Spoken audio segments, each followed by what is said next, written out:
Good evening, everyone. I'm Denard Ingram. Thank y'all for coming out. First of all, just to start, most of the policies you're going to talk about tonight, you can go to denard.com to see, read, and ask your questions if you have them. Okay. So one of the reasons that I stepped into this race, much like you heard my fellow candidate mention, I'm not a career politician. I'm a social worker. I'm someone who's been in social services for over a decade, and I've worked with people and seen how our current system is failing us. I'll give you just a quick narrative. I'm a social worker in the city, and for the Human Services Agency.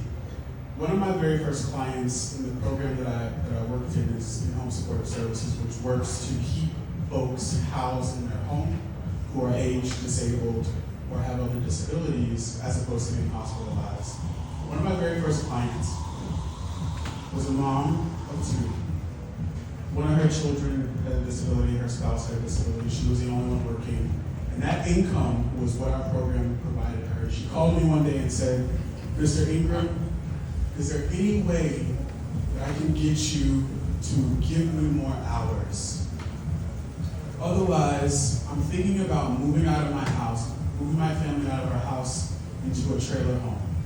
And I said, "Well, help me understand what could possibly create a situation in which someone would leave their home to go live in a trailer home." And she said, we are drowning in medical bills. And the only way that I can think to increase our income is by moving my family out of our home and renting out our house. That is not a reality that anyone in this country should face. That's not a decision that anyone in this country should ever have to make. And so it is these types of stories, these types of situations that I deal with on the daily. As your congressperson, my priority, my focus, and I am unwavering in this, is to prioritize the needs of the people over special interests, over corporations, even if that puts me at odds with party leadership, establishment Democrats. Because what matters most is that the people in this district have their needs met. That is where our current system is failing us, and that is where we need to see solutions. I'm a queer black man, and I think many of you know, if you just turn on the news, and if you live here in Oakland, you've been here at Fluid, queer folks are under attack, black folks are under attack, other BIPOC communities are under attack, and have been. And so part of my goal is to, one, you'll hear me talk about expanding your civic engagement. What does that mean? That means, yes, we need your vote, but more importantly, we need you all to step into these spaces. Take up space. That means in our government also, every level of government.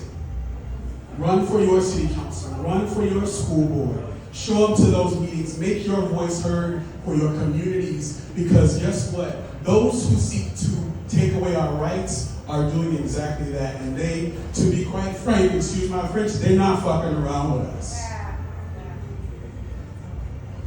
We have to be equally as activated and motivated to make sure that our communities are heard, seen, and have the resources that we need. That is why I stepped into this race. I never thought I would be in politics.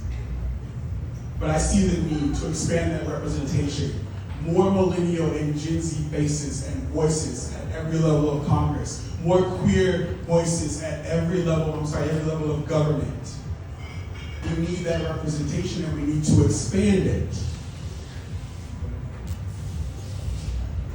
One of the last things I'll say is, as a former EBYD member who's now aged out,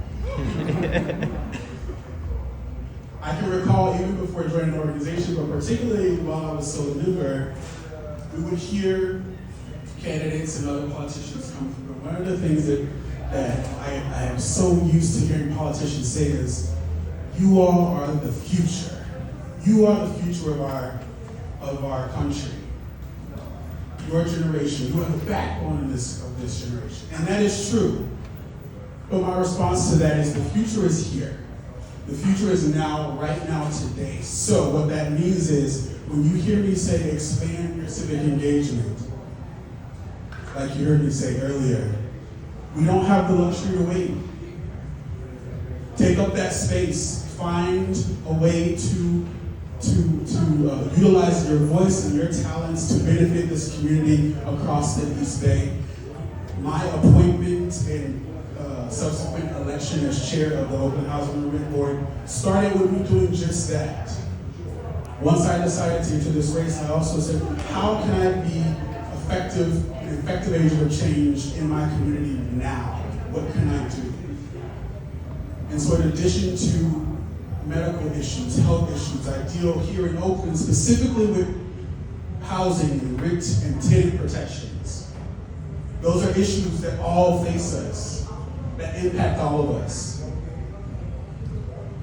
And I believe that's what gives me a unique perspective to step into this seat. And the last thing I'll say is, one of the things that the great Congresswoman Lee did early on in her career as the Congress representative for this district, she co-founded the Equality Caucus. And I think it's past time the East Bay sends some queer representation to DC. Thank you.